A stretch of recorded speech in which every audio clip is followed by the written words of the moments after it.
Yes, karon ang adlaw para sa kaluwasan. Karon ang adlaw sa kaluoy sa Ginoo. Apan moabot ang panahon ni galag igsoon when Jesus Christ will come again. He will judge the evil in this world. Iyahang judge, hukman ang dautan ani nga kalibutan. Yun sa mga tao, kang mikyas ha, nagawalis mikyas, oh naay moabot sa inyo nga kadaot tungod kay wala ninyo gituman ang Ginoo. Unsay ingon sa Israelites people, unsay giingon sa katawan sa Judah, ayaw migwalihi ana.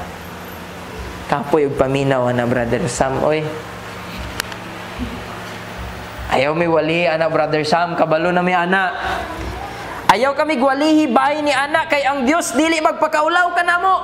Kung natay nahimo nga salao di galag igsoon, most preferably we have consequences. Ingon pa niya, oh, tinunglo ba di ay ang katawan sa Israel? Magpagarbo pa no? Aman mi Jesus, tinunglo ba di ay mi nga na naman mi Jesus? Kay man namong kinabuhi karon, wala man mi sakit. Okay man namong kinabuhi karon, naaman mi kwarta.